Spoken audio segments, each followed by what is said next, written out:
안녕하십니까? 네, 안녕하세요. 연말에 약속 많으세요? 약속이 좀 많아졌죠. 연말에. 아무래도. 네, 그래서 한 4배 정도 좀 많아진 것 같아요. 4배씩이나? 그 전에 하나밖에 없었거든요. 그래서 4건이 생겼어요. 네. 약속은 또 꼭 지키라고 있는 것이기 때문에 네, 안 지킬 수가 없어서 계속 나가고 있습니다. 그러니까 배종찬 네. 본부장도 연말 되면 약속이 많아집니까? 네. 네, 맨날 술이야 뭐 이렇게 되고 있습니다. 그런데 요즘은 술들 잘 안 먹는다는데 배종찬 본부장하고 만나는 분들은 여전히 술을 먹나요? 그러니까요. 뭐 저를 뭐 마동석인 줄 알고 계속 술을 권해가지고 안 마실 수도 없고. 그러니까 아직 배종찬 본부장 주변에서는 연말 풍경이 변화하고 있다는 게 체감으로는 안 느껴지는 모양이에요. 대부분 아재들이라 가지고 변하지는 않네요, 진짜. 근데 술은 확실히 좀 덜 먹는 것 같고요. 아, 제가 그래요? 느끼기에도. 그리고 이제 모이는 건 모이더라도 예. 뭐 술은 조금 안 먹는 그런 분위기가 생기는 것 같아요. 네. 네. 그래서 항상 제가 부르는 모이면은 최재훈 이사는 안 오더라고요. 네, 안 가죠. 네. 제가.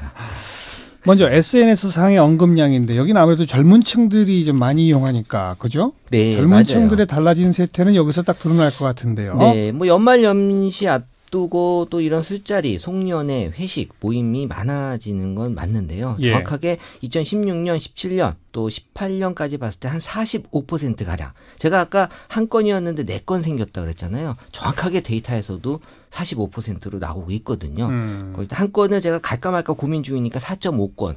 그러니까 딱 맞는 것 같아요. 예. 그 술자리 언급량이 보통 8,000건 정도 수준이 되는데 12월 정도 되면 한 12,000건 정도. 그러면서 40% 이상 이제 오르게 되는데요. 12월이 예. 역시 또 여러 가지 또 이런 행사들이나 이런 모임이 있는 건 맞아요. 네.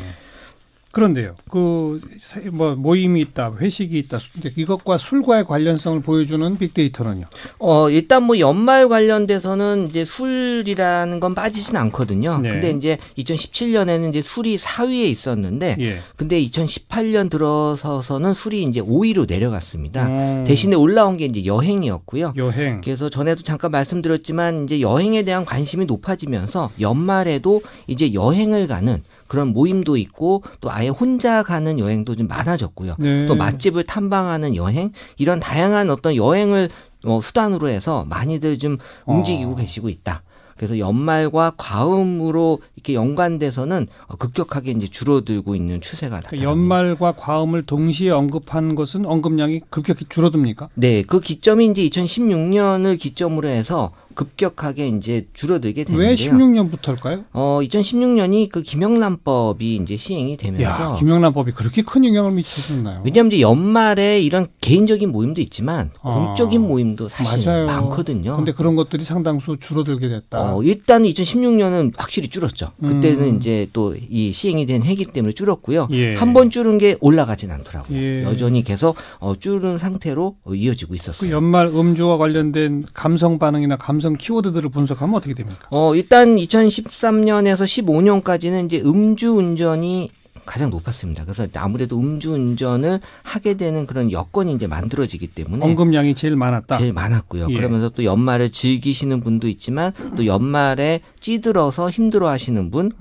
또 피해를 보고 부적절하고 고통스럽고 좀 싫어하는 부분들이 있었는데 2016년에서 18년의 데이터를 보면 이제 멋지다.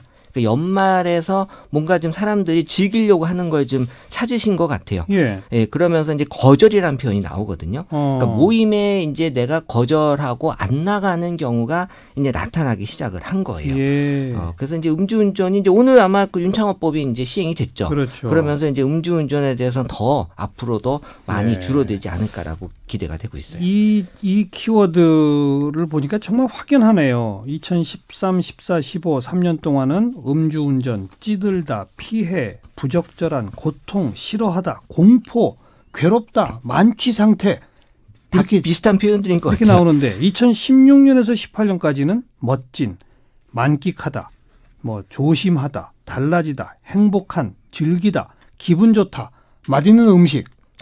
그러니까 이거 완전 달라졌군요. SNS라고 하는 게 이제 분위기거든요. 예전에는 이런 찌든 모습도 이제 보여줬다면 이제는 이제 좋은 모습들만 보여주려고 하는 게 여기에 좀 들어가 있긴 해요. 문화가 좀 변하고 있는 것 같아요. 그러니까 16년을 단순히 김영란법의 영향도 물론 있긴 할 텐데 빅데이터 분석이 최재훈 이사가 소개해 주신 대로 연말과 과음이거든요. 그러니까요. 과음을 안 한다는 거죠. 네, 네. 이제는 우리가 부어라 마시라고 하는 문화 또 26년과 2017년이 우리에게는 굉장히 특별한 해였거든요. 광화문의 촛불 민심, 그렇죠. 이제는 기존의 관행을 따르지 않는 것. 그렇죠. 그리고 유난히 사건 사고가 많지 않았습니까? 연말에. 맞아. 그런 변하는 문화의 영향도 분명히 있는 것 같습니다. 2016년 연말은 맞아요. 지금 뭐 말씀하신 거 보니까 김명란법도 있겠으나 네. 촛불이 네, 저는 크다고 봅니다. 네. 바로 그 시기니까. 네.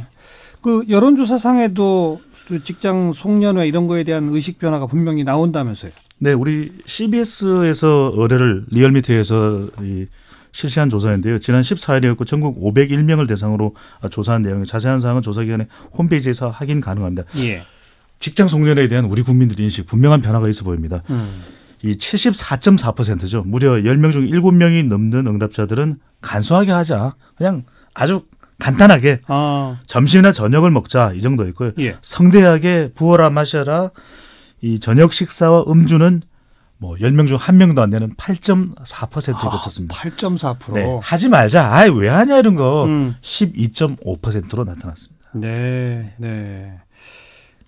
뭐 저녁하면서 술도 해야 되는 거 아니야가 불과 8.4%. 네. 네.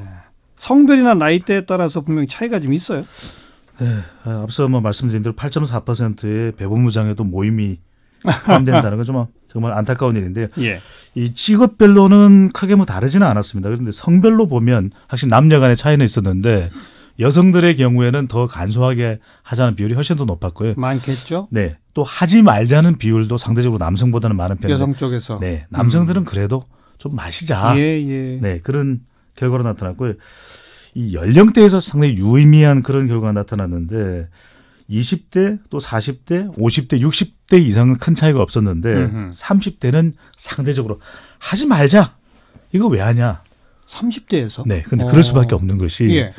이 직장 송년회의 꽃이 30대거든요. 아, 그렇죠. 주로 30대들이 송년회에서 아주 다양한 활동도 많이 하고 예. 가서 뭐 장기자랑도 하고 준비도 주로 30대들이 하고 아야 박대리 저 송년회 어떻게 준비 잘 돼가 이러는 경우가 많습니다. 부담이 많군요. 네. 그것도 한번 이렇게 30대들한테 네. 그 송년회 안 하는 게 좋다고 하는 이유도 물어봤을 거 아니에요. 네, 이 이유는 뭐 30대는 아니고 전체한테? 전 연령에게 물어봤는데 아주 뭐 흥미롭습니다. 이 가장 뭐 큰 차이는 아닌데 주로 많은 이유들은 불편한 분위기. 불편한 분위기. 예, 직장 송년회 가보면 직장 송년회가 상사와 함께 해야 하니까. 네, 이것도 눈치 봐야 되고 또 평소 모르던 부서 사람들하고 또 야 우리 회사는 통합이야 이러면서 융합이야 이러면서 다른 부서와 또 어울려야 되거든요. 예. 그다음은 음주 강요. 자 오늘만은 짠 하자니까 이렇게 되고 예. 경제적인 여유가 부족한데 이건 친구들 간의 모임인데 연말 모임은 다른 때 같으면 2만 원 3만 원인데 연말 모임 야 우리가 이번 송년 모임만큼은 좀 놀아봐야 되잖아. 10만 원 이렇게 나오거든요. 그래요? 내가 10만 원이 어디 있어 이렇게 되는데 그다음은 또 이런 모임에 가면 꼭 만나기 싫은 사람들이 생기거든요. 예. 그래서 안 간다. 예. 또 시간적 여유 부족. 이거 정말 문제입니다. 장기자랑. 예. 아이고 김대리 저기 노래 잘하잖아. 한 곡 해봐. 이렇게 되는 경우. 오늘 왜 이렇게 근데 연기를 많이 하시려고 하세요? 그러세요? 연기학원 다니세요? 연기 잡기는 아닌데. 네. 그다음에 마지막으로 또 꼭 이런 송년 모임 가면 직장의 송년회에서 꼭 한 말씀씩들 하십시오. 1분 스피치 이런 것들이 부담됩니다. 직장 송년회는 그 이런저런 이유로 부담스럽다. 이제 그 말씀을 하셨으니까 여론조사상에서 연말 송년회는 주로 누구랑 합니까? 이런 질문도 있잖아요. 네. 뭐라고 나오던가요? 그러다 보니까 직장 동료보다는 동창, 동기 등 친구와 송년회를 하다가 가장 많았고요. 네. 그 다음이 이 가족, 네, 친한 동료 사적 모임이 순서대로 나타나고 이 직장 동료 공적인 모임은 4위. 가장 낮은 순위였습니다. 예. 한편 나 혼자 송년회를 즐긴다. 이른바 나혼송인데요. 나 혼자 송년회. 나혼송은 2.1%. 그래도 이 연말 모임 그러면 좀 같이 어울리는 그런 분위기로 나타났습니다. 역시 연말 만나는 건 친구가 1등이다인데 네. 빅데이터도 1등입니까? 친구? 네. 친구는 연말뿐만이 아니라 일반적인 술자리에서도 1등이었고요. 예. 그리고 이제 연말 술자리에서 이 여론조사에서 이제 이 직장인이 4위로 나왔는데 직장 동료가 이 빅데이터 상에서는 2위로 올라왔습니다. 그래서 직장인들이 일단 연말에 일단 술자리로 많이 갖는 네. 그리고 이제 3위가 지인 그리고 이제 4위가 가족으로 내려왔는데요.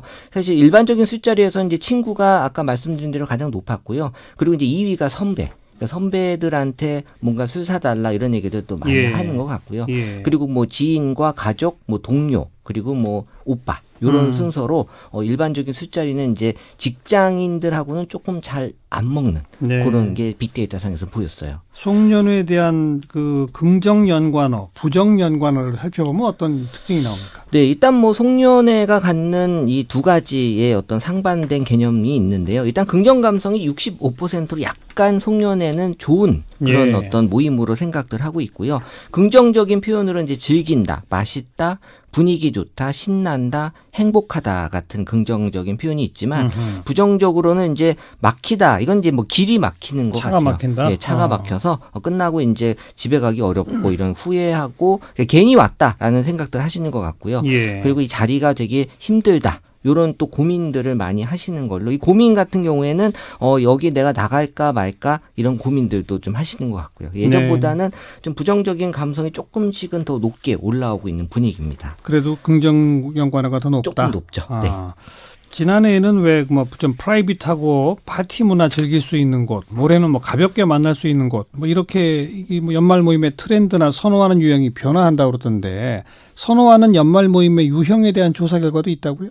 네, 이 베스트 송년회 유형, 또 연말 되면 이게 순위, 이 랭킹 이런 것들 많이 하게 되는데 이 정관용 앵커께서는 과연 어떤 파티를 좋아하시는지 궁금하긴 한데 물론 대답 안 하시겠죠. 1번이 뭡니까? 네, 1번입니다. 술이 빠지면 섭섭하니 딱 한 잔만. 딱 한 잔만. 한 잔만이 1위였습니다. 1등. 연말 모임에 술 빠질 수 없으니까. 딱 한 잔만이 1등. 네. 2위는 어떤 송년회일까요? 2위는 술도 없이. 네, 맛집에서 맛집을 찾아가는 먹방 투어형이 2위였습니다. 예. 제 생각에는 정관장 앵커는 3위를 좋아하실 것 같아요. 3위가 뭐죠? 네, 파티룸, 숙박시설 등에서 이 댄스를 하면서 하는 파티 뿜뿜형. 그건 요즘 젊은 친구들이 하는 거 아니에요? 죄송합니다. 4위 바로 소개해드리겠습니다. 4위는 저녁 모임이 아닌 점심 식사로 대체하는 런치 파티형. 그게 좋습니다. 그게 네, 좋습니다. 4위입니다. 네. 최악의 유형은 뭐예요? 네, 최악의 유형이 왠지 배본부장의 그 송년회 모습 같아서 죄송하긴 한데 숙취 해소 음료가 필요한 먹고 죽자가 1위였고요. 2위는 안 오기만 해봐 강압적인 참석 요구와 함께 하는 이 안 오기만 행위고 네, 이렇게 1, 2위로 나타났습니다. 이게 한편에서는 좀 건전해진다. 서로 강압적으로 요구하고 또 술만 막 그냥 그 몸이 부대낄 정도로까지 서로 막 강제로 먹이고 뭐 이런 것들이 없어진다는 면에서는 긍정적입니다만 아예 모임 자체를 좀 없애고 이러다 보면 직장 동료 간의 관계도 너무 서먹서먹하고 삭막해지는 거 아니냐. 정말 공과 사가 딱 구분돼 버리는 이런 목소리도 한편에 있는데 어떻게 생각하세요, 두 분은? 최재훈 이사가 워낙 또 공과 사가 구분되니까 좀 설명을 해 주시면. 근데 이제 이거는 이제 세대에서 나타나는 특징이라고 봐요. 그러니까 사실 기존 세대들은 그런 게 맞다고 생각하지만 또 지금의 밀레니얼 세대들은 또 개인 중심으로 많이 또 이 성향들을 갖고 있기 때문에 그러니까 이런 표현이 있어요. 아무리 좋은 상사가 있더라도 없는 상사가 더 좋다. 그러니까 사실 없는 상사보다 좋은 상사는 없다라는 거거든요. 그러니까 그 말이 갖는 의미는 어쨌든 뭐 상사는 상사 개념이 있기 때문에 어쩔 수 없는 거지만 우리가 이제 그 일에서만큼은 어느 정도 지킬 건 지키면서 이거 너무 깊게 끌고 가는 걸 원치 않는 게 요새 세대들의 특징인 것 같아요. 네, 상사를 근데 그렇긴 한데 뭐 다소 또 부정적인 의견들도 있습니다. 너무 변하다 보니까 함께 어울리는 자리가 중요한 것이 세대 간에 서로 이해하고 소통하는 또 좋은 자리이기도 하거든요. 그렇죠. 몰랐던 사람들을 송년 모임에서 술 한잔 기울이면서 서로 소통하기도 하고 그래서 저는 너무 일방적인 한쪽의 트렌드를 강요하기보다는 서로 다른 어떤 송년회 방식을 경험해보는 그래서 상대방을 존중해주는 이런 연말 모임이면 정말 좋지 않을까라는 생각이 듭니다. 네. 가장 바람직한 것은 이 젊은 층들이 그 아주 나이가 한참 위인 뭐 부장님, 상무님한테 정말 이거는 억지로가 아니라 좋아서 부장님, 상무님 술 한잔 사주세요.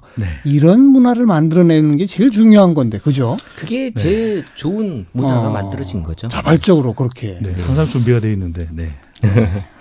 여기까지입니다. 수고하셨어요. 네, 감사합니다. 리서치앤리서치 배종찬 본부장, 다음소프트 최재원 이사였어요.